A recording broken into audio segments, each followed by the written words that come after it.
statistical, so unpredictable, here on SNL Stats.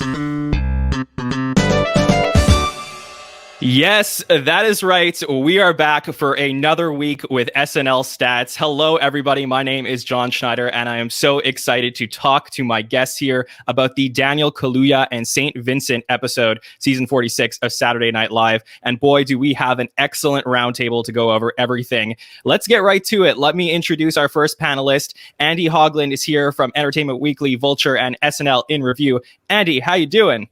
I'm doing so well, John. It is great to be back. I'm thrilled to be back on the premier SNL community podcast. So thanks for having me. Oh, yeah. Well, it's an absolute pleasure. And I know that a lot has been happening in your personal life since the last time we've had you on. Do you want to just share that news with the viewers? Sure. Yeah. A little shout out. Became a father for the first time about 3.5 weeks ago. Thank you. So tomorrow actually will be week 4, the start of week 4. So all is going well so far. A lot of sleepless nights. So if I sound, more delirious or incomprehensible than usual, that's probably why. Or maybe there may not be a difference. I'm not sure which was worse. No, you sound great, and that's why we always love to have you on. And I know it's a wonderful time to be with the new baby, but it's good to get you away from it, maybe even just for an hour to talk about Saturday Night Live. Absolutely. So, I mean, this is your baby, John, so I'm happy to be part of it. Like I said, thank you. We got all the fathers of the baby here with us tonight. So next up, we got James Stevens. James is an SNL memorabilia collector. You've probably heard him on the podcast before. He is an expert in everything Saturday Night Live. James Stevens, how you doing? I am so well tonight, John. Thank you so much for having me. I am looking forward to this, especially because we have, can I say, Walter, Rory, Dr. Needleman is with us. I am beside myself. Expert. You are an expert. Yeah. Well, for all the audio listeners who don't see the video and haven't been spoiled yet, there you go. Great job, James. We got a former cast member with us, someone who was a cast member on Saturday Night Live from 1982 to 1985. He is a wonderful person who always likes to get involved in the SNL community, talk to fans just like you. So it is my pleasure to welcome Gary Kroeger to the podcast. Gary, how are you? Well, I'm very well, thank you. It's my pleasure to be here. I look a little sunburned and my eyes are red bloodshot because I mowed the lawn today. I'm in the Midwest. I have an acre and I mowed the lawn, so I'm a little burnt. Well, it's a good sign. Degrees. Yeah, summer's coming, so this is wonderful. Gary, so for all the listeners, maybe we have everyone ranging from a casual to a super fan, who hasn't maybe seen you in a while. Catch the listeners up. What are you up to? How's everything going in your life? Well, my life is always just an improvisation, basically. Post SNL, I had an interesting career in Hollywood, but for the last 18 years, I've been back in Iowa where I grew up, and I've been involved in politics. I write a local column for the paper. I have a blog. I have a new podcast called The Gary and Kenny Show, which you can catch on iTunes and Apple Podcasts and all of the major platforms. But mainly, I'm a husband, I'm a father, and I'm a community activist. I'm a hardcore progressive. In this world. I just try to keep conversations alive and sane and civil. For sure. And this is really fun because it's not, the typical thing for us where we get to speak to a former cast member who, is up to date and watches current episodes of the show. And that's so exciting because I can't wait to hear your perspective on everything we've been seeing from this season. If you can just give us, a quick summary of, where's your head at on season 46? Obviously, this is a monumental season in terms of everything that's happening in the world with COVID and the protocols. How have you felt about everything overall this season?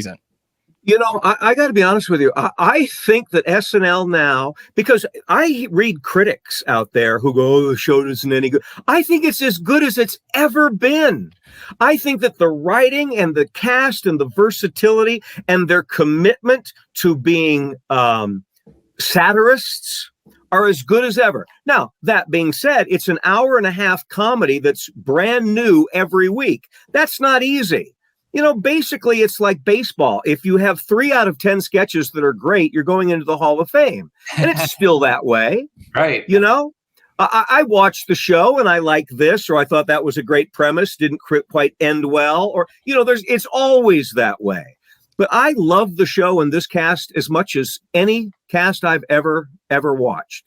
That's really great to hear. I mean, that's what I tell James and Andy all the time too. I tell them that if we do 3 out of 10 podcasts and 3 of those are great, then we'll end up in the podcasting Hall of Fame. I think it would be good for America's health just to figure, or Canada's health, 3 out of 10. Yeah, exactly. Let those 7 go. You know what? 3 out of 10 is fine. Yeah, for sure. That's all you need. So if you have 10 kids, if 3 of them, leave the house, that's great. Yeah, that's perfect. Yeah, exactly. Thanks, Gary. That's the perfect way. So, Andy, now that you've had 1, that you only can get 2 more good ones. I know. I'm jotting down notes. I'm like, just get 1 out. Maybe we're good. 1 out of 3. I love that you said you're on week 4. I'm on week 1,004. It changes, my friend. Yeah. Time has been moving. It's more complicated when you're not changing their diapers. Good to know. Yeah. Well, Andy, let's start with you. The way we like to start things every week is set the table and talk about where we're at in the season. So, now we're through 16 episodes. We have 4 more episodes to go. Where are your thoughts on, how they're doing as we're coming down the home stretch towards the end of the season? I mean, I think, and we've discussed this, in past appearances on the show, John. I think they've certainly hit a stride, since the holiday break. I think 2021 has by and large been pretty strong for them. I wasn't a super fan of Maya Rudolph's gig per se, but I thought that this weekend was a very strong outing and a good blend of down to earth, slice of life sketches, but also, a good use of the political stuff and also a good use of recurring characters. So I'm in agreement with Gary that this is kind of hitting the sweet spot to continue the baseball metaphor a little bit. Yeah, for sure. I mean, we've seen a lot of slice of life stuff this particular week. It's a great way to describe the episode. So I think we're going to get into that when we talk about the particular sketches. But James, let me turn to you. Tell me where your head is at about, we're coming down the home stretch. We're headed towards, that final 3 that's going to end off the season. So where's your head at about this Kaluuya episode and the season overall right now? I think as we go towards the end of the season, it's crazy to just think about it from, where the world is now. So much feels different. We've come to expect the unexpected or whatever. It's comforting, I think, to have SNL, kind of as Gary was insinuating, something that reminds us, to not take ourselves too seriously. And I've said this before, so is Jack Handy. Laughter is sometimes the best medicine. So, looking forward to a strong season finale as we peak after this next coming episode, the next 3 in May. It just makes me kind of reflect, John, that, a year ago we had those 3 at home episodes that I thought, were very good for what they were. It's just, completely a different structure, but many moments that just had me laugh out loud. But the season prior to that was culminating with Adam Sandler and Emma Thompson and Paul Rudd. So here's hoping that, we really bring it home here in May strongly with some good finality. But I think that, as we mentioned earlier, I'm just really, excited to dig into this episode. And again, with kind of Gary being on too, just even going to have a former cast member who still kind of, watches the show from time to time, to just go, what does that even feel like? I wonder, to think about remembering what those Saturday nights and the week building into that live experience even feels like. You know what I mean? I'll answer that if you'd like. Go ahead. Yeah. I got to be honest with you. I was a neophyte. I was a 22-year-old kid right out of college and from Iowa, and I didn't have the claws to understand how to navigate these waters. I watch the show now and I'm very jealous because I think my chops are better than ever. And I think that, if I only knew then what I know now, what I would give to be a satirist and on that program.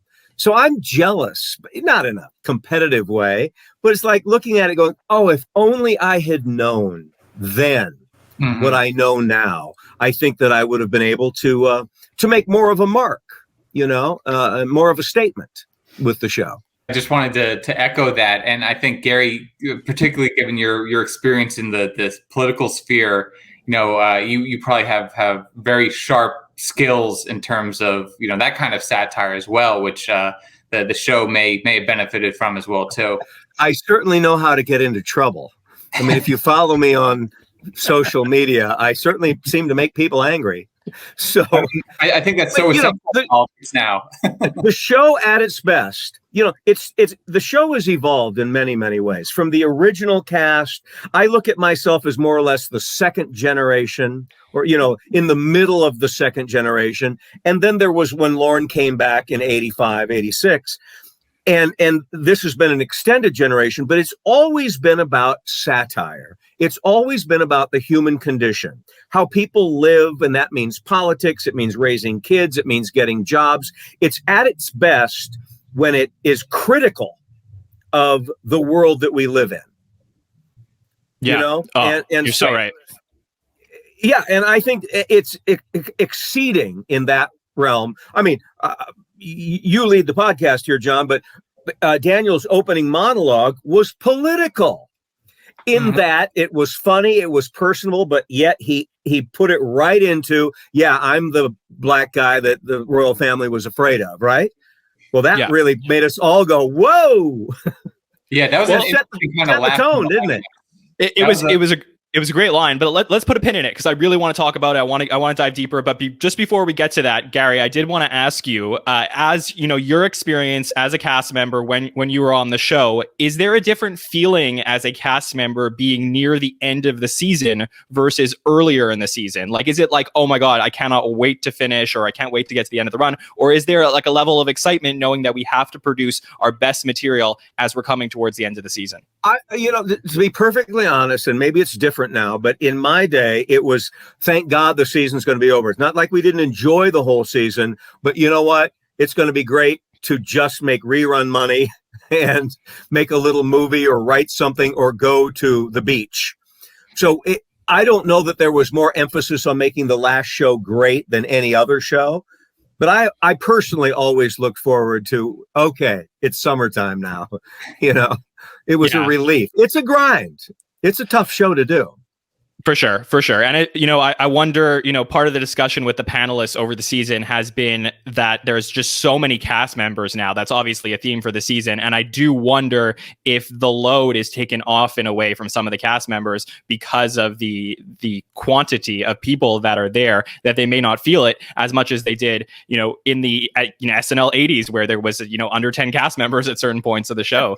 And when I was on the show, I thought there were too many cast members. I was fighting for airtime, and I thought, oh my God, why are there so many? There are twice as many now. Right. It's tough for an actor. It's tough for a comedic actor on this show, which looks like your career. It looks like the launching pad, to not get on the air. So when you only get one sketch or no sketches, and I know you kept a tally, it's hard. It's hard on the ego. It's hard on your nervous system. Well, can I interject on one thing on that note? This is kind of funny. Gary, there was a little bit of a reoccurring bit that you did early on with you being cut again, like in the back hallways and that kind of thing. Was that sort of designed by you in order to like be present, or was Yeah. Well, the thing about the show is you take what you get. Now I was under different leadership. It was different than with the way I'm sure Lorne runs the show. But I was getting cut week after week after week. It would fall into those cut before air, cut for time sketches. So it became sort of well known that Kroeger, the frontier gynecologist or whatever we're talking about here, would get cut. So I thought, okay, if that's my persona, let's exploit it. And we did a couple of times. You're just always looking for your angle. You're looking for your hook. You're looking for anything memorable. So if being cut is memorable, then that's what you go for. And that's one of the things that I loved about the original cast and about your cast is that the self-referential stuff that they used to do, the backstage stuff, the stuff in the locker rooms, like those are the types of things that we love to see. So whenever we get little glimpses of those things, like the Maya-ing thing that happened at the end of the episode last week, which was great. Brilliant. I mean, that's the type of stuff you want to see. So that's that's where, you look at some of the cast members on our list who maybe weren't in so many sketches, and I wonder if there's something for them to play with there. But let's, let's talk about the episode. I think that, we're all dying to get into it, and we talked a little bit about the monologue. I think that, the best way to do this is, we had mentioned that the episode was almost two themes. There was, the political stuff that happened right at the beginning, the cold open, recapping the week. The monologue was a little political. And then everything else from the episode really felt slice of life. So let's start with talking about the political stuff, the stuff we saw in the cold open and the monologue, and even in the Dr. Game Show a little bit. So it's really that first part of the episode. Andy, was there anything there that stood out to you that you would like to talk about? Yeah, absolutely. I mean, I remain a huge fan of the Britney Spears cold open segment. First of all, I think Chloe's brilliant at it. I think she just nails current Britney, modern Britney. And it's also a really kind of savvy way for the show to tackle some current events material or political humor without hitting you over the head with it, like you occasionally got that sense during the Trump era, let's say. It's nice to see them kind of take a premise and run with it and have fun with it.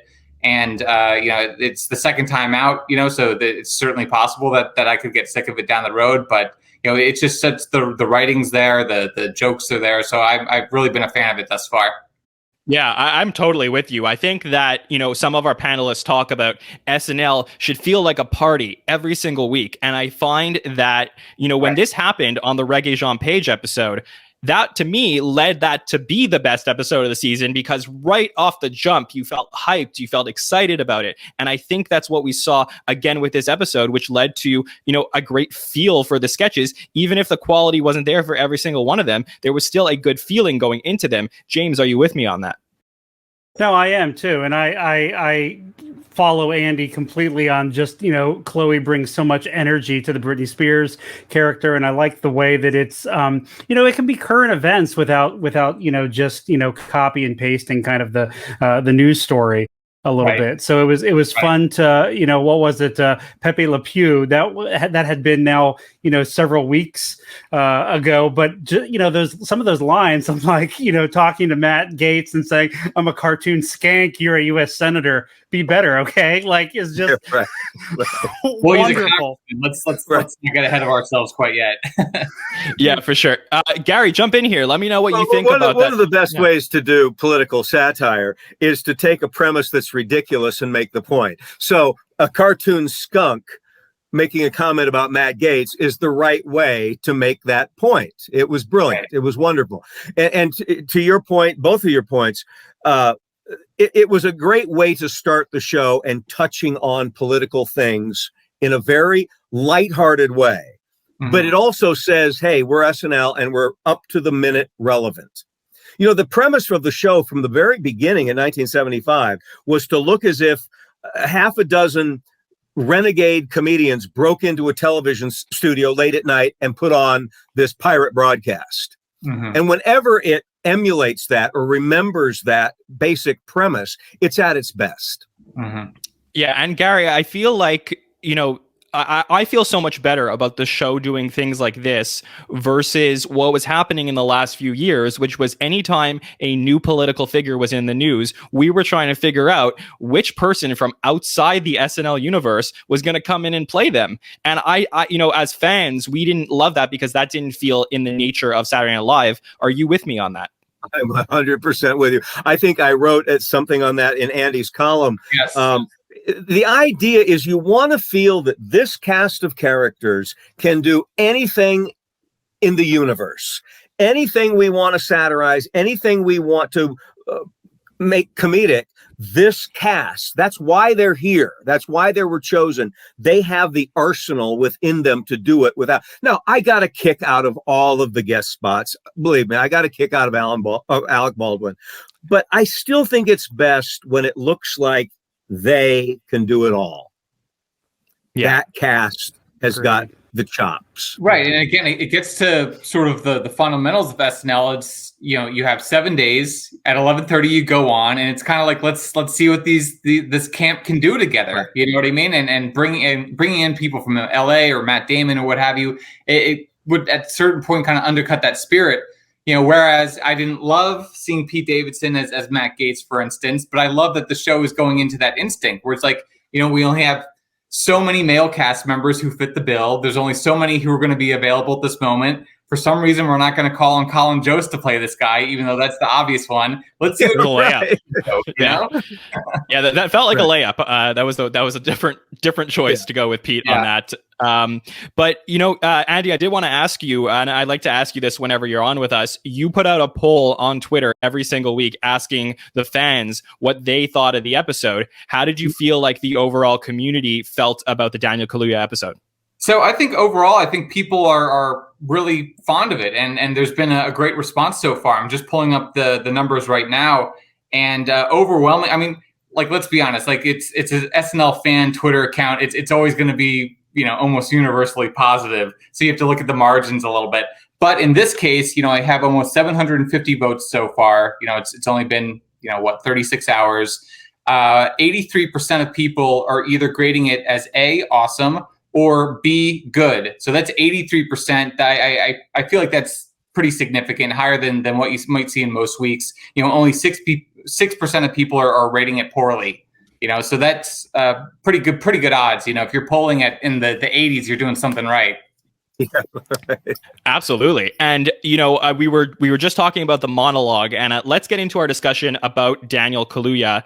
James, let me start with you. Did you have any impressions about Daniel Kaluuya going into the episode? Were you looking forward to seeing him?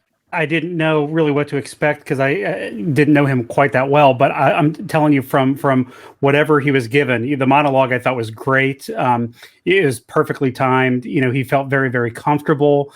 I love the sort of nod to Keenan and Kel that he did at the end, and of course the royal family mentioned that Gary did earlier. The black don't crack, but condoms do was another great one.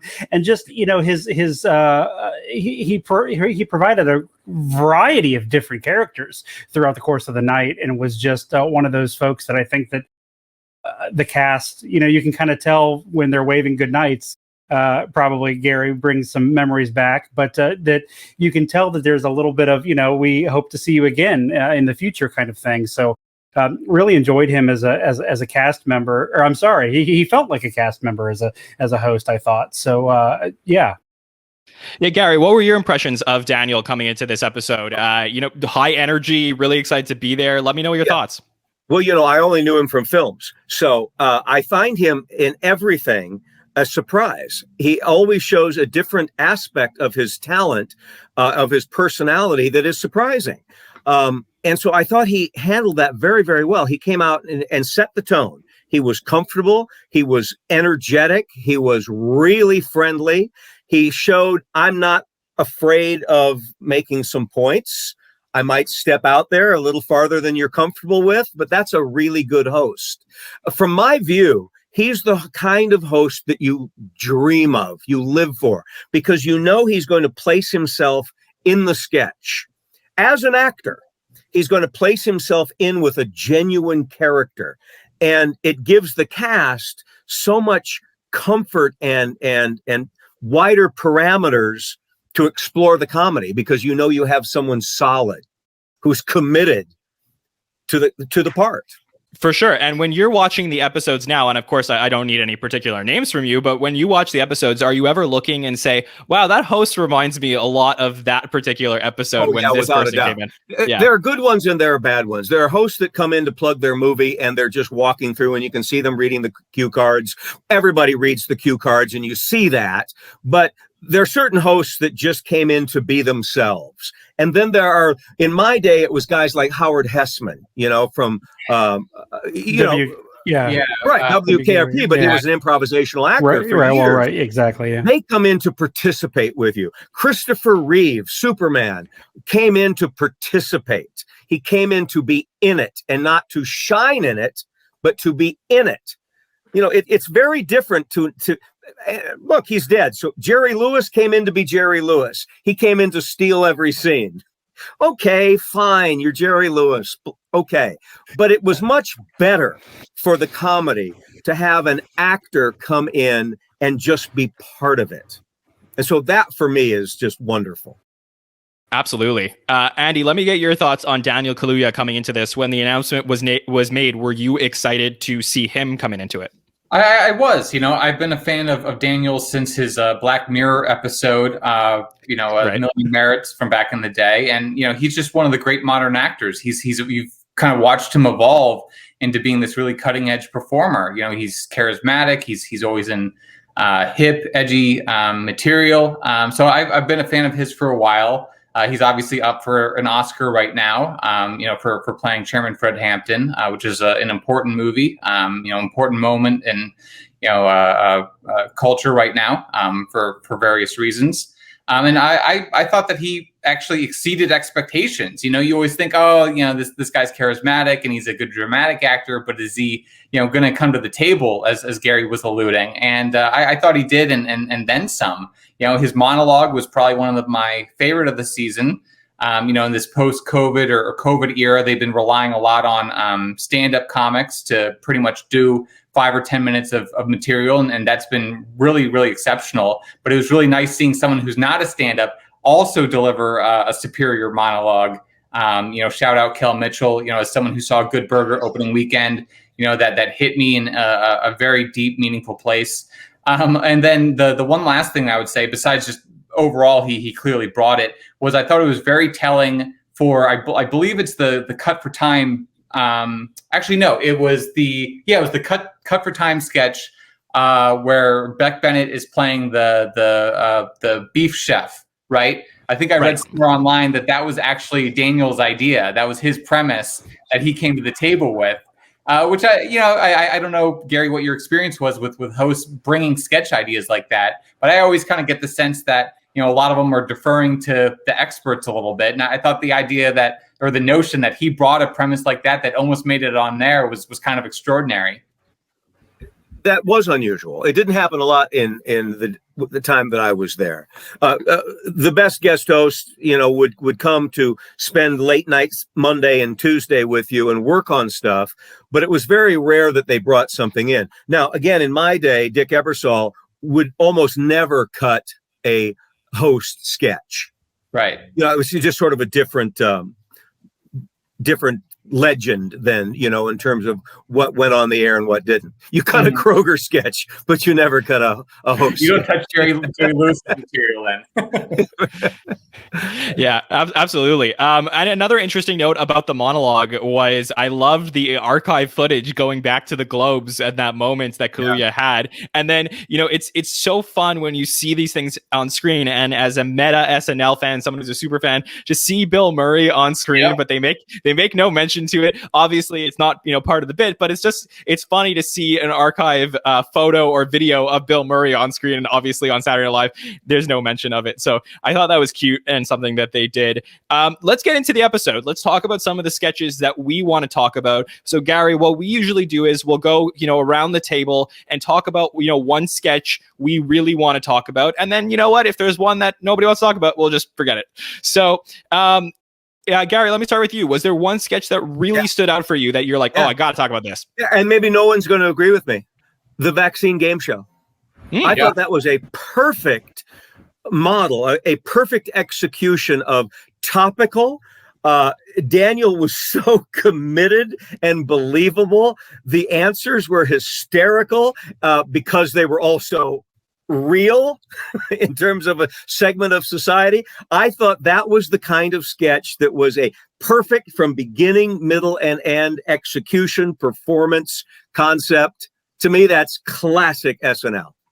Yeah, and to put that in the spot right after the monologue, like that's when you want to have that sketch because you got the eyes on you, you're coming into the show and this is really, it's almost like your second opening of the show. It's like, hey, this is what we're going to be doing tonight.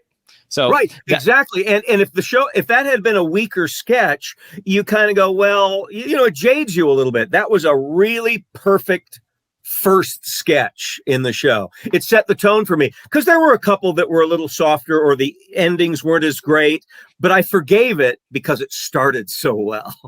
Yeah, absolutely. James, do you want to touch on that? Yeah, the thing I'm with you, Gary, 100%. The thing about that one too that I've reflected on a little bit is that imagine, fast forward like 20 years from now or something like that, where, we've talked about this before, where you go back and sometimes watch some older episodes of SNL and it's like this timestamp of what's going on in the country or pop culture or whatever it is. And, there's going to be, this whole generation of folks who are like, not understanding, this global pandemic that's going on. And the jokes within this doctor game show thing are so spot on right now and so amusing. But there's, in the future, it's going to be one of those things where I think that that's what I love about the show is to just go, it is so now and so in the present that, you look back on it, when you're, so far into the future, that it can be a little bit of a history lesson, of sorts. Well, and may I interject? Man, I keep saying back in my day, what I would compare that to? The shooting of buckwheat. Because what we were really doing is parroting the way news descended on a tragic event and created a bigger event of the event. So I thought that was our perfect satire of that time. True, and that was brilliant too. And I think that it's still, for me, it still stands up. I mean, you can see the satire there, but yeah, love that. I mean, it occupied that example occupied so much real estate in that episode. And we carried that for several episodes to where I was now, with others, a buckwheat impersonator because a cottage industry grew up. Now, to be honest with you, I don't know if that could be done today. I don't know that I could be a buckwheat impersonator, even though it wasn't about, it wasn't about racism. It was about show business. It was about capitalizing on a dead celebrity. You bring up good points on other things that, probably were risky at the time, but also today you would not necessarily have a Buck Henry, Uncle Roy type excursion. No. Yeah, absolutely. And look, is different time and place, but far be it for four white guys on a podcast to point this out. But what I will say is that one of the great things about the Dr. Game Show sketch is that they could do the Dr. Game Show sketch now. There was a time. Yeah, there was a time when SNL couldn't do stuff like this. So my applauds to SNL for, we talk all the time about such a large cast, but the fact is that there is so much diversity compared to what it was that they're able to write things like this, which are funny, and they're able to do things that maybe are more appropriate in time for 2021. Well, SNL has evolved. May I just say one thing? SNL has evolved to being woke, to being a consciousness. Again, in one of the casts that I was in, we were 9, 10 white people. Completely. It didn't occur to us at the time. It really didn't.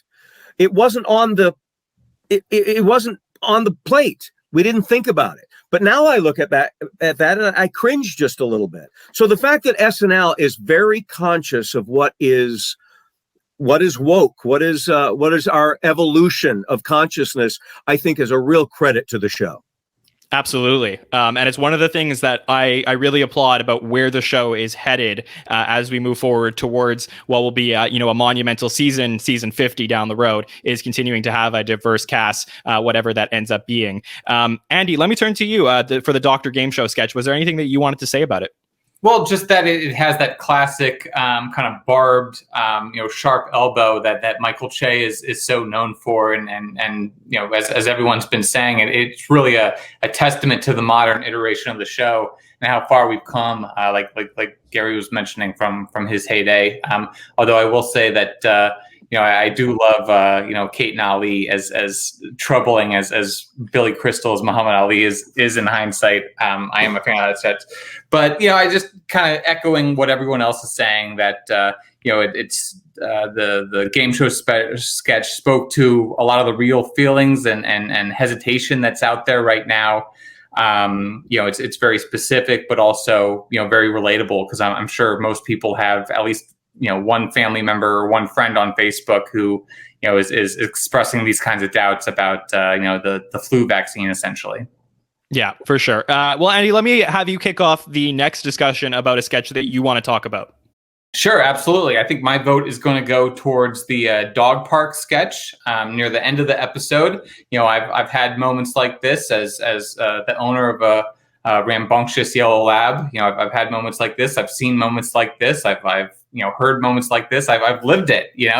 And it was a nice encapsulation of what going to the dog park is like, and how we humanize these furry babies, and then it kind of takes a right turn and has this very surreal standoff with Andrew Dismukes, who continues in his first season to get at bats to again continue the baseball metaphor.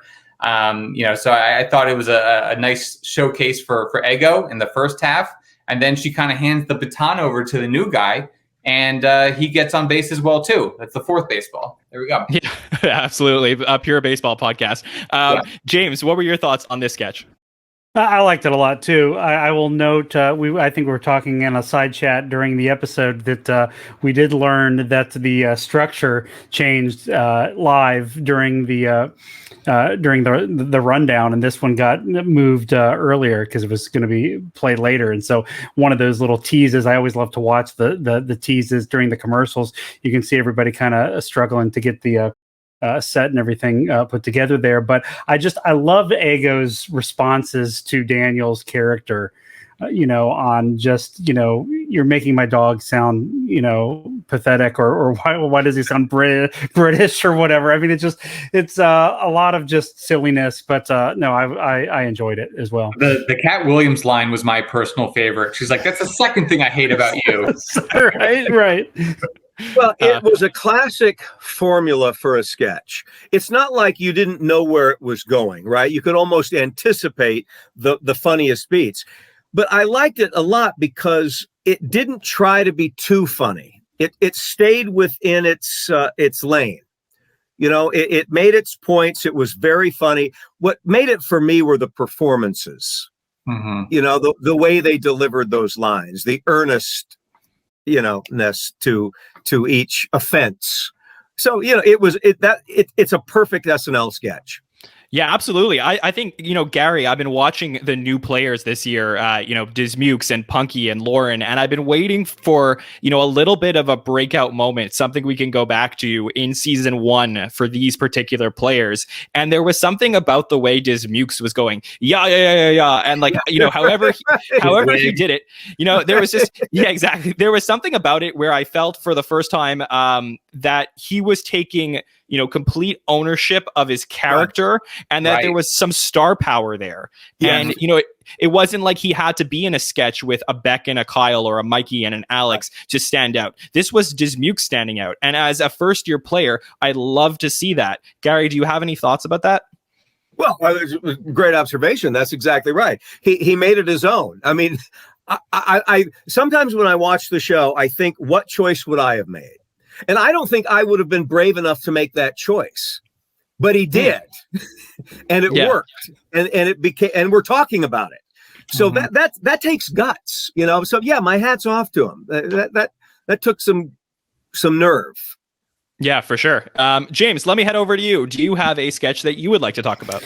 Yeah, I think we hit a couple of the big, obvious ones, but the next one up for me would probably be Scattergories, to be honest.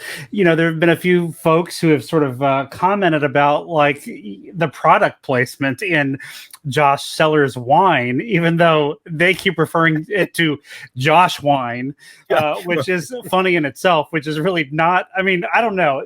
My type of humor really is sometimes just enjoying the randomness of things. And so it has the randomness of just, I love that it's called Josh. I think she says such a neat name for a wine, and she plays off, I'm drunk, I've had a little too much Josh or whatever. But then the whole passive aggressive mom thing, I'm not going to, say that my mom had any of these tendencies or whatever, but I think that to a certain degree, the Catholicism in the home, there's a little bit of relatability there that, we didn't do what mom wanted and we're all suffering from it now. She's making noise in the kitchen. And then even just the line, again, the randomness of just like, I'm wearing my headphones. You can't hear that, kind of thing. was just really amusing for me. I will point out, John, because you know that I do this on the podcast. I enjoy this because my mind works like this. That it was interesting to see that when they put the episode out there on Peacock and the YouTube versions of the sketches, that a lot of this has been segmented with dress rehearsal versions. And one of the things that was most noticeable was she goes to the garbage disposal, and you know, Beck, I think, says, "What are you putting in the disposal?" Oh, I'm putting in family photos. And the photo during the live version is some outdoor pose, but you can see in the dress that has now been replaced this photo of Heidi in graduation, the daughter wearing the cap and gown with her mom being put down the thing, which is just, again, a little James nuance that I'm bringing to the SNL Stats community. No, we love to hear that stuff. That's great. Yeah. You know, that only adds to the sketch. Gary, what did you think about this one? Well, you know, there was a mom theme on Saturday night, wasn't there? There's another big mom sketch coming up.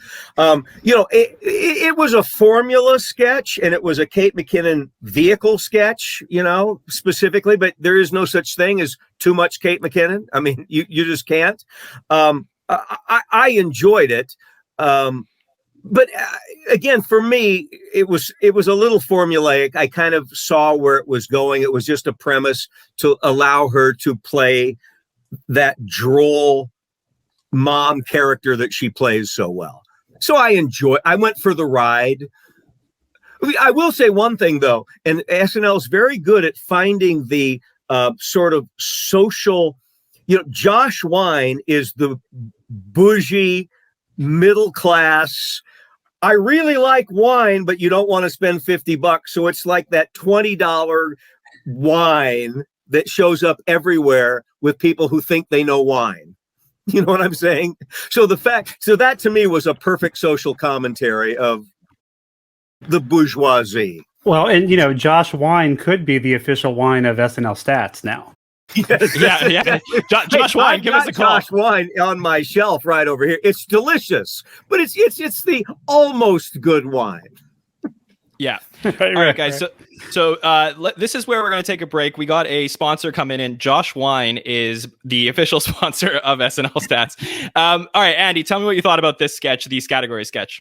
Well, I wasn't as big a fan of this one personally. You know, I respectfully disagreeing slightly with Gary. You know, I think we've seen everything from Kate that I want to. I think we've kind of seen her in this kind of role, you know, this kind of showcase time and time again. And, you know, I like the premise, and I think we all have those mom moments or those mom stories. So it was cute and I enjoyed it. But that said, you know, going through, you know, how strong the cut for times were, I really, really wish that the Beanie Baby sketch that, you know, Julio Torres did had supplanted this one. So, you know, it is what it is, you know, where it's not a perfect world, as we all know, but, you know, that would have been my personal decision. Yeah, this one was weird for me because part of me felt, and I saw this expressed online a little bit, a lot of people were asking, like, what was the joke in this sketch? And I think that, you know, the joke was basically, hey, like, this is the way this woman is, and this woman is supposed to be funny. It's just who the character that Kate is playing is the joke.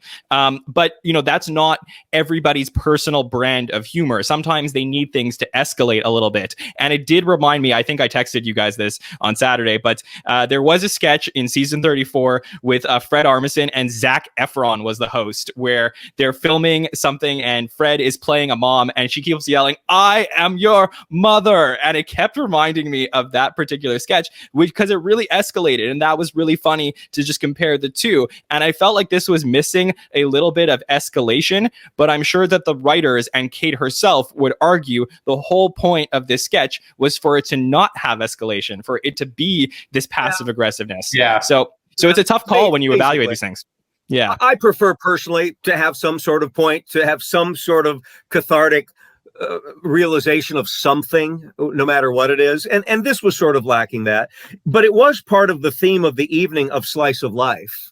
You know, a lot of sketches started with an exterior of a house, and then you push in.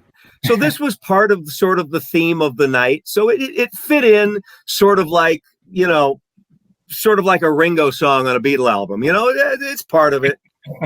Does this make you think of just a couple things to summarize? We've talked about the Josh Teller's wine. We talked about the mom being passive aggressive. The game, what is it, Ruma Cube or whatever? There's some commentary. Yeah, just sort of being funny about that. Does this make you think of like Tuesday, middle of the night, like just random ideas? Yes. Okay. I don't know that I can give a more elaborate answer, but the answer is yes. Because very often it's 5 o'clock or 6, 7 o'clock. You've had dinner and you've got nothing, and you're going to read through everything the next morning, and you just start to, okay. I mean, it happens. Yeah, it happens. Yeah. So this is my favorite thing that happens sometimes on this podcast, because just to, pull back the curtain, I don't go over in advance with the panelists which sketches they want to talk about. I like to get the stuff raw on the podcast. And it's always my favorite thing when the sketch that I want to talk about doesn't come up yet. And that's the best. So for me, I got to talk about this Proud Parents sketch. This one where the kid wants to be a poet. And this was written by Dan Bula, and I found out Ego had a lot to do with the sketch. She helped write it and conceptualize it. And for me, this was the ideal slice of life sketch. This had a beginning, a middle, and an end. It explained to you the context of everything. So basically, you understood these people. These kids are back from college. There is a family dinner. You're in the world of the sketch, and everything is set in reality. You can understand that these kids are back, and that maybe they don't love the place that their parents are pushing them towards. But there is a clear escalation here. I love that all of a sudden it takes this turn, and the the camera operators or Dawn tells the camera operators to zoom in at that moment, and you get the sound cue of, oh my God, you want to be a poet. And I want you guys to run through the sketch with me, so I don't want to play the whole thing, but I just find that this was perfect because the ending of somebody call a poet, after they break the glasses in their hands, was ideal. So in the house. Yes, and one of the biggest laughs of the night was when he reads his one-line poem. It's dreadful, and the other couple says, you could be a doctor. I mean, or whatever the joke was. Right. That the whole room turned to realize, well, maybe being a doctor is a better idea than following your dreams.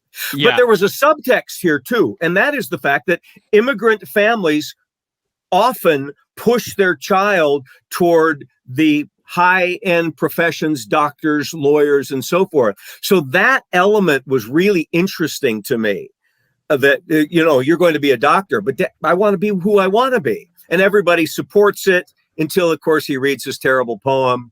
It was a classic sketch as well. It was a really good structure. Yeah, it's such a great point, Gary. I love that you brought that up. That's really, really a great way to look at the sketch as well. Andy, I know that, one of the themes that we've been talking about since the start of 2021 was that we always felt like the pre-tape material was so high. It was A++, everything they're producing. But some of the live sketches were not living up to the standards that we felt that they could. And I did feel like this one nailed it. Do you agree with me? I do. I thought that this was just a strong overall episode, and the Proud Parents being a pretty good example of that. As John Lovett said, I think I've said this on the show before. Each sketch should be like a mini movie. It should have that kind of arc to it, and this one does. It was a little abrupt for me near the end, but that's more of a minor quibble or something more than anything else. But to your actual question, does this rank above the Kyle Mooney viral video apology short film that they did? Yeah, it definitely. That was surprisingly, as an outlier to what you're just saying, one of the weaker sketches of the night. And I think typically the pre-recorded stuff is usually a little bit higher up there. Yeah. James, anything you want to touch on there? I'm glad you chose this one because I didn't, because I knew that we were going to probably come back to it. I thought it was great. Gary's point about, some parents in certain cultures, kind of putting a little bit of pressure on a certain, way of livelihood is certainly something that is there, as well as the I've changed my major kind of thing. A couple other James quirks, I guess, that I'd noticed. This one was set in that stage to our right of stage left, I guess, of home base, stage 3A, which a lot of times that spot is a place where that it sometimes does get cut. There was a Queen's Gambit sketch that was set in there and that on that stage earlier this season that got cut, but just something that is that I think they felt good about it. And I really, really enjoyed it from just the fact that it was Ego's delivery, her accent, but I wanted to really just give some kudos to Chris Redd. I just love his expressions and his, Gary, you mentioned something about the performers part of it. I mean, I think that when you're firing on both cylinders of just really good writing and really great performing, that's where the magic is made. And, Chris Redd is really impressed me this season. And that was one of the roles that, as well as the one of the cut for time things that I'm really a fan of Chris.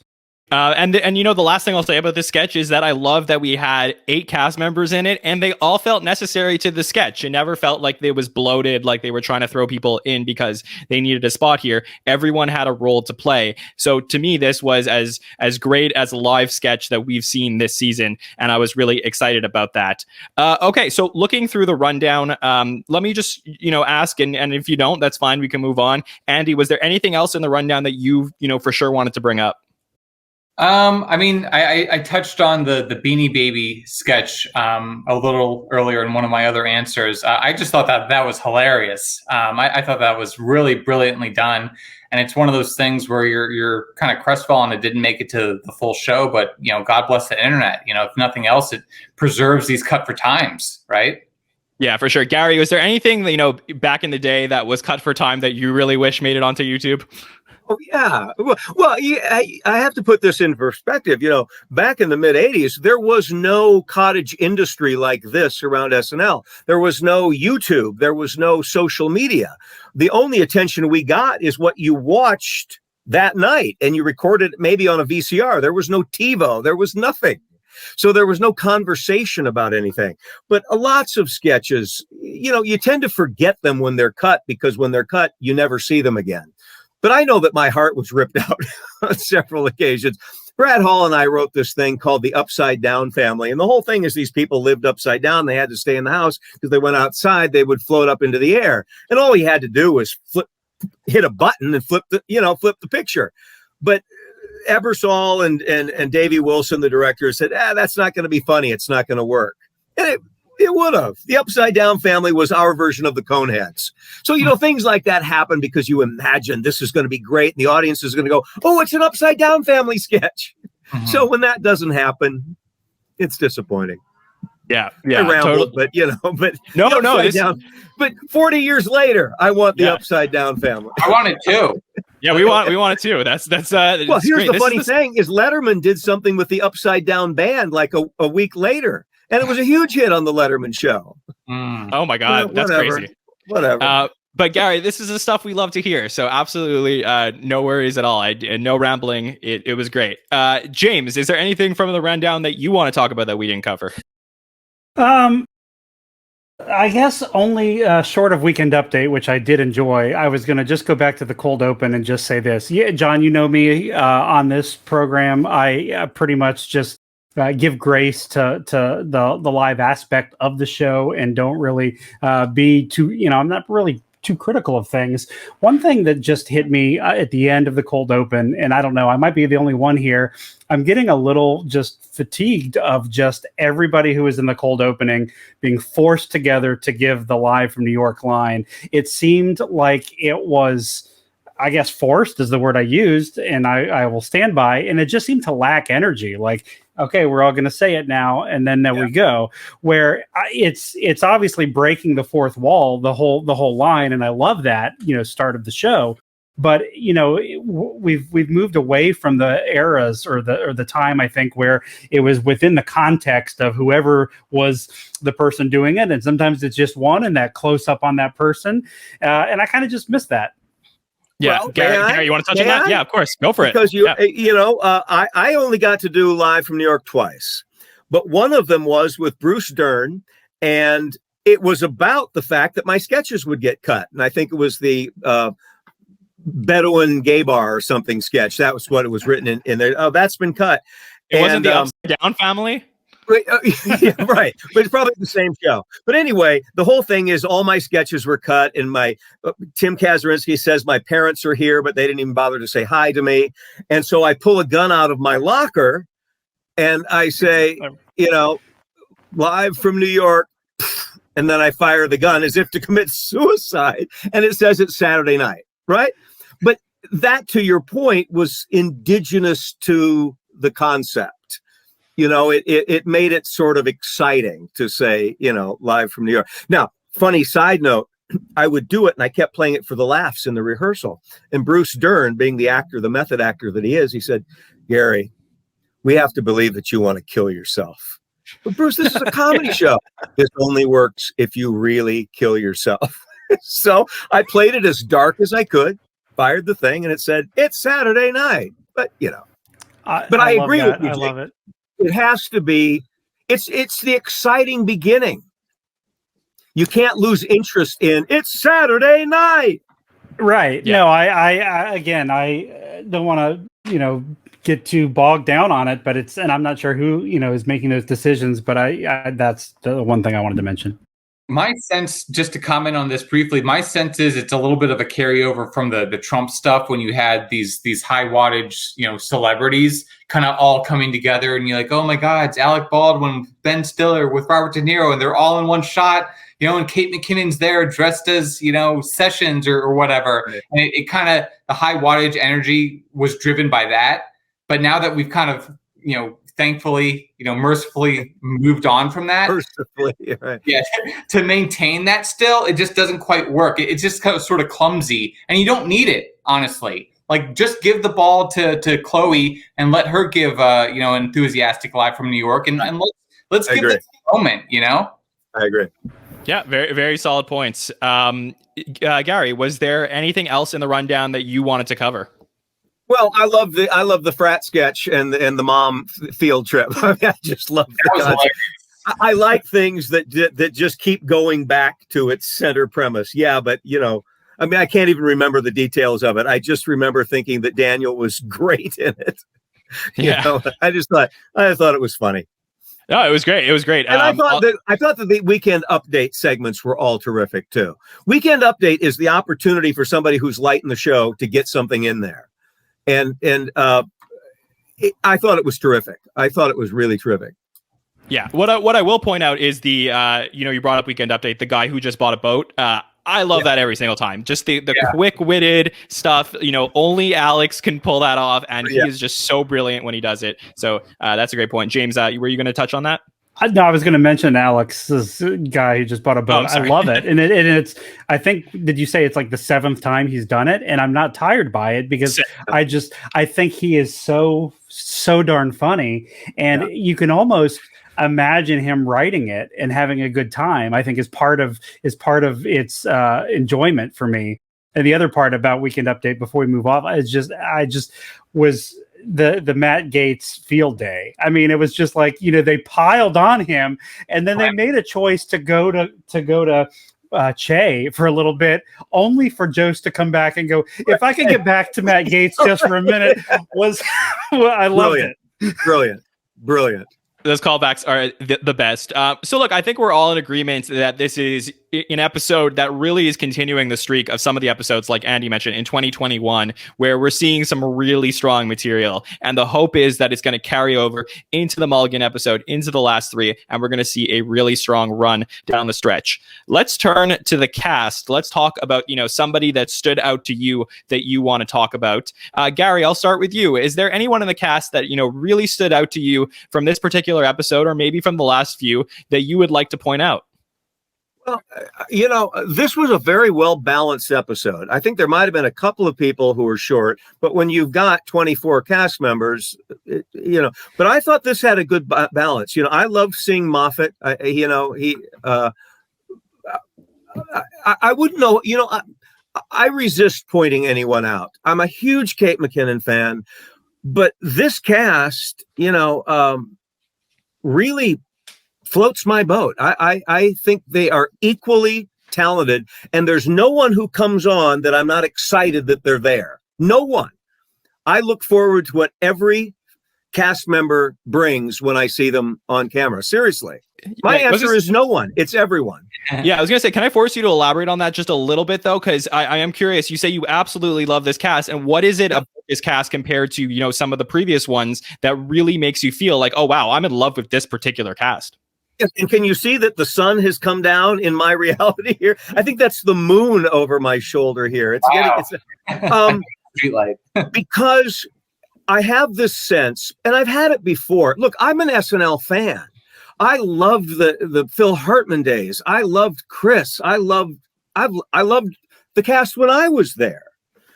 But this cast in particular, I relate to because it seems like there's nothing that they can't do, or there's nothing that they can't show me something that I hadn't previously seen. I mean, it sounds like I just smoked a fatty, but everybody brings something to the role.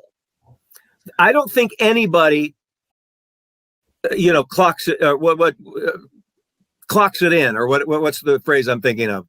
I don't think anybody's just right.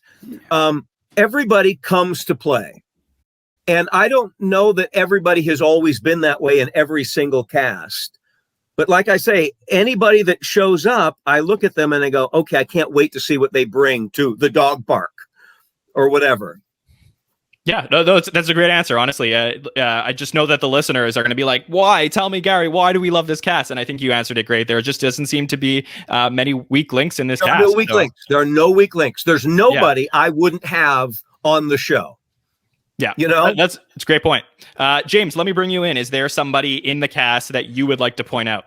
Yeah, Gary, I love how you said that, because I feel the same way. I mean, there's no one who's that weak link, and I knew, John, you were going to ask this question, and I was thinking, Ego has been brilliant, and Alex and Beck, they just make me laugh every time, no matter what they're doing.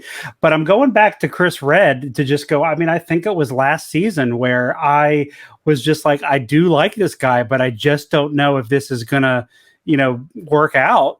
Sometimes it doesn't. And I just feel like this episode in the past and recently here, he's really shown himself both in some pre-tapes and then obviously in the live sketches that we referred to here earlier on the program. So I'm impressed by Chris, and I will just in summary say I do miss Melissa, because I think she's fantastic, and she's, for whatever reason, is just not getting airtime. Yeah, absolutely. Andy, let me send it over to you. Sure. Well, I wonder, maybe Melissa's distracted by preparing for the Independent Spirit Awards. I think that's coming up in a couple of days, right? So maybe let's give her that one, and not just think that the show has a hex on her, which it appears is the case most of the time.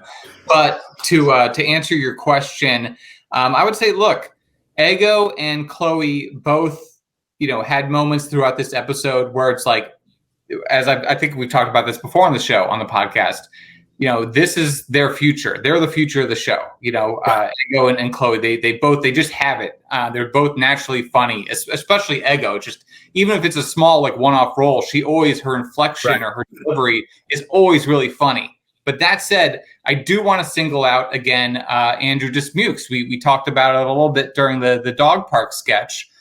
He continues in his first season to make the most of these kind of smaller parts, and he has a kind of a weird offbeat charm to him that even we never quite saw someone like Kyle Mooney show in live sketches. Kyle has his the pre-recorded stuff that seems to be his niche. But Andrew, it occurred to me, maybe him and Bowen, but especially Andrew, I think it's the first time in a long time that I've seen like a male cast member really kind of sees the moment, sees the screen, like John, you said earlier. I think for the past 10 or 15 years, certainly post Kristen Wiig, this has really been a female-driven show in a lot of cases. With a couple exceptions aside, and it was really interesting to see someone like Andrew kind of dominate the frame and kind of be like, oh, who's this guy? Is his voice gonna be part of that future that will certainly be led by Ego and Heidi and Chloe. So. Yeah, I agree with you. And I'll bring in Gary in just one second. But I was going to say, I totally second that, Andy. My only hesitation is we've seen glimpses of that from some of our female cast over the last few years where it's like, whoa, we see what Chloe's doing. We see what Ego's doing. And now we're finally getting that. I just hope we don't have to wait too long before we see more of this from Andrew. It's so hard not to mention Cecily. It's so hard not to mention Keenan. It's so much. 80, always funny, always 100%. Beck, if there's one of the cast members that I wish I could sit in his parts, it would be Bennett, Yeah, Beck is great. Great. But again, there's no one that I don't like. There's no one I don't want to see more of every week.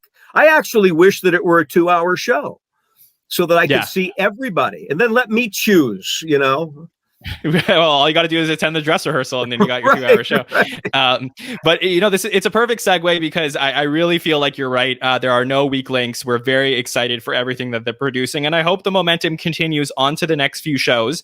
Let's talk about what's coming up. We got one more episode for this run. Then we got a break. And then we got our final 3 of the season. And we have Carey Mulligan coming up. Gary, you mentioned, you know her from indie films. She is an Oscar nominee from An Education in 2009. And then another Oscar nominee coming up this particular year for Promising Young Women. Are you excited to see Carey Mulligan on SNL?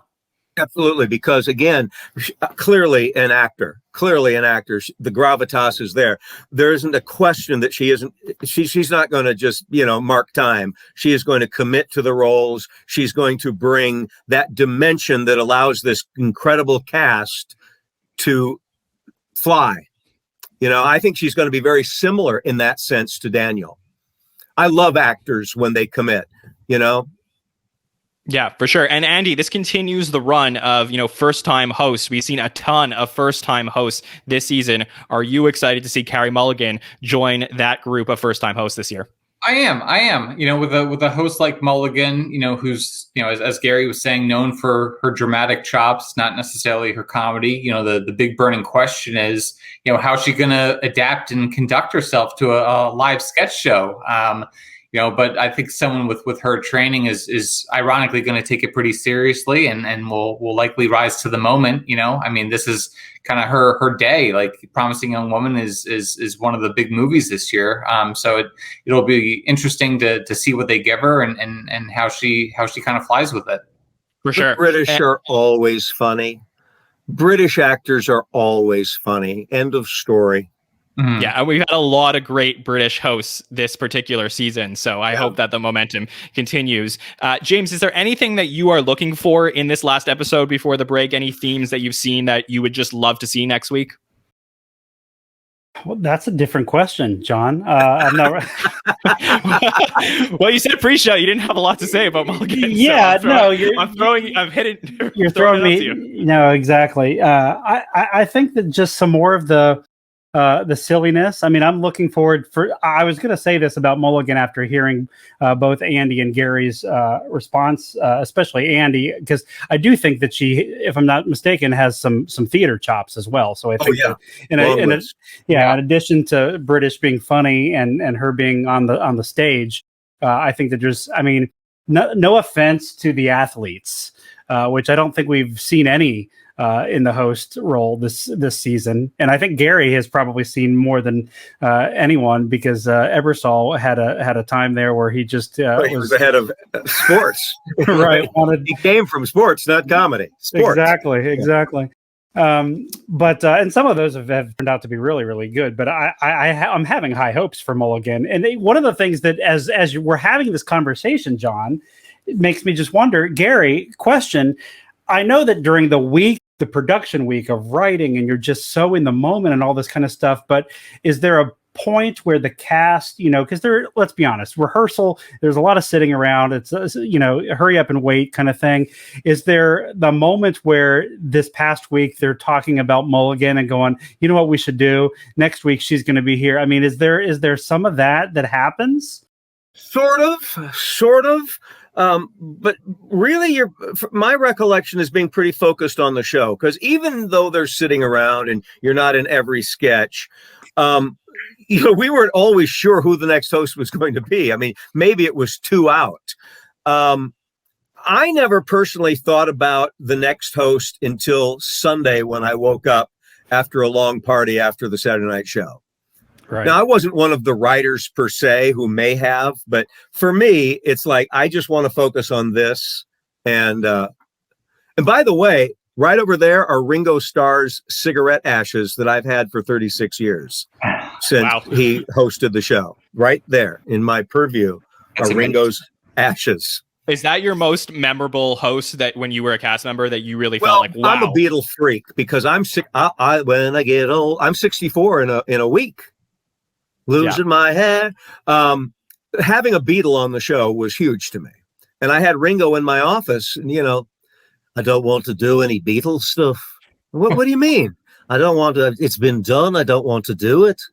All right. Because I had this brilliant idea for him to recreate the beginning of A Hard Day's Night where he gets lost and we can't find him. No, I don't want to do it. But still, I hung out with Ringo. He gave me a drum lesson. He said, "Do you have any place for me ashes?" Yeah, put them in my coffee cup.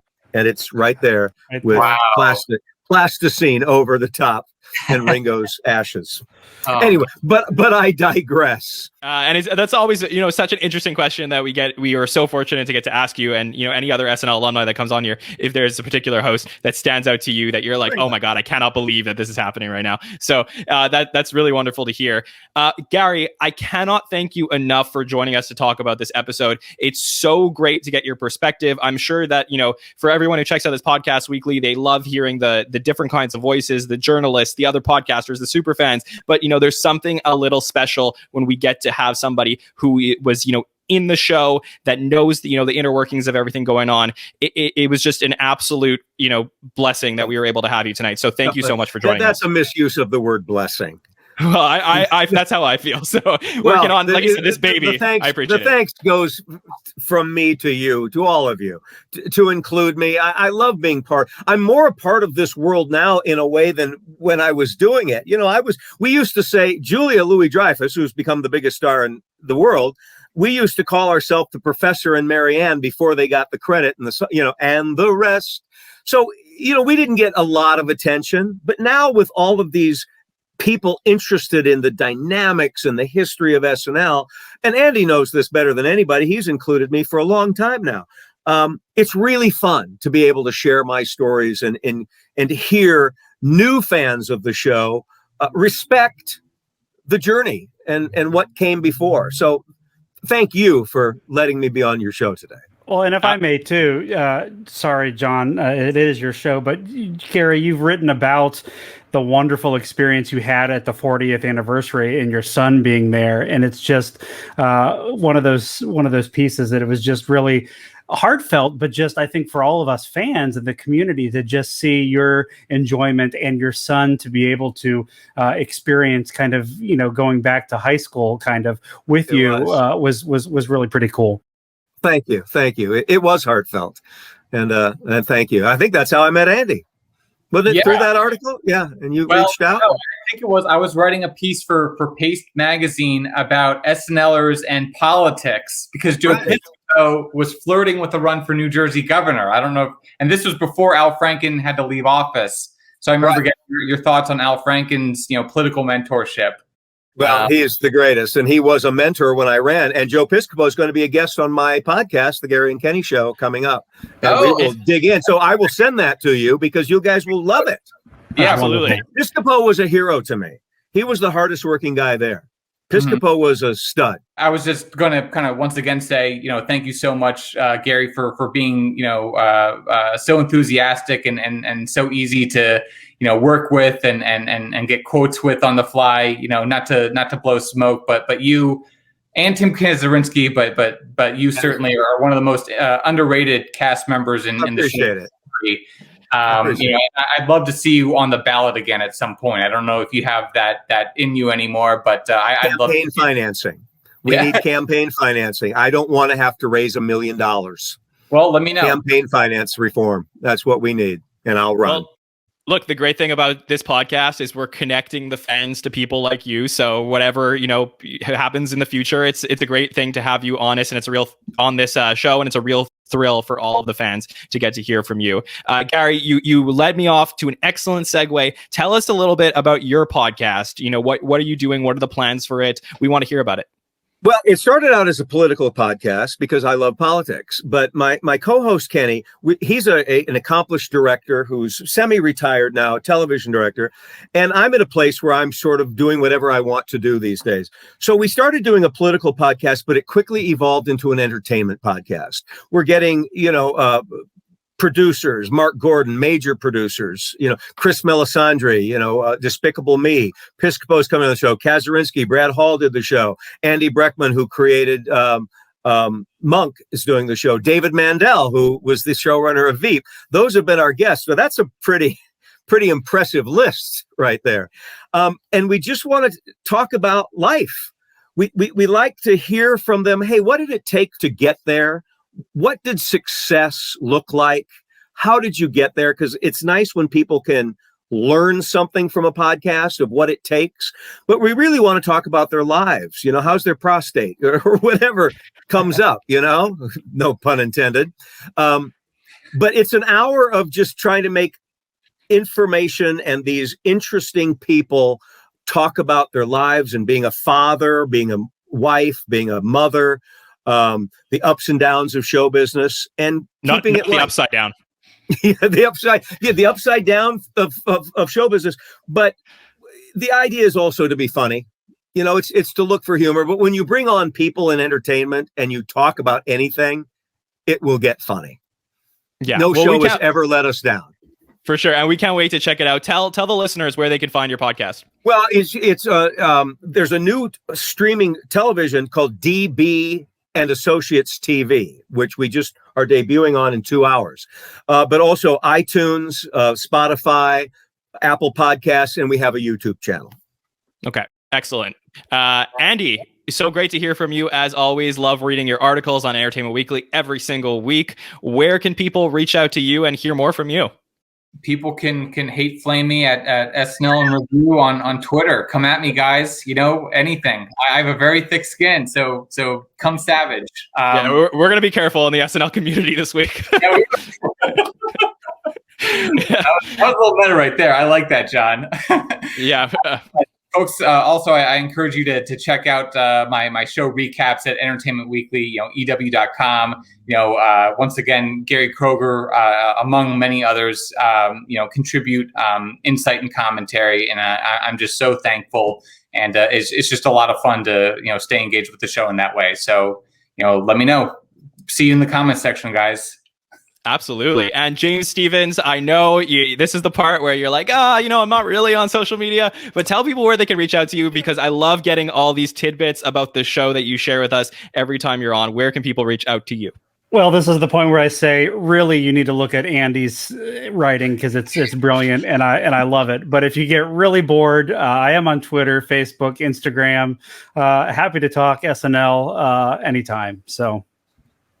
Okay, perfect. And, for everything that's happening on SNL Stats, let me give you the listeners a quick update. So last week, obviously, we had a great show covering the Maya Rudolph episode. It was really one of my favorite podcasts that we've ever done. So go check that out. It was an excellent recap if you haven't listened to it yet. We had some great off-week shows. We did a trivia night that was live. So if you haven't heard that yet, we had some SNL fans join us for trivia. You could still participate in the chat if you want to go back and watch that show. Next week, for the Carey Mulligan episode, we're very happy to be live right after the show. So if you are watching the show and you're like, wow, I got to talk to somebody about this, head over to YouTube, look up SNL Stats. We're going to be live with some panelists breaking down the show. And it's really fun for me because, we don't come prepared. We just watch the show, we give our hot takes, and, that's really fun. And then a couple days later, I get to do this exact thing all over again with some other great panelists to go over for the roundtable. And then, of course, we'll be back, later in May, and we have some off-week shows as well. So if you would like to stay up to date on everything we're doing, please follow us on Twitter or Instagram at SNL Stats. Check us out on YouTube, subscribe on any podcatcher as well, SNL Stats. And I really appreciate all the support we're getting. We love to hear from the listeners. I enjoy getting DMs from you guys, whatever it is, saying how much you're enjoying the show or not. And,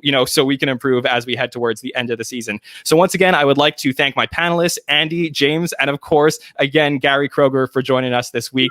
We hope everybody has a pleasant week ahead, and we will see you next time. Thanks, everybody. We're here for the numbers as well. So let's get statistical, so unpredictable here on SNL Stats.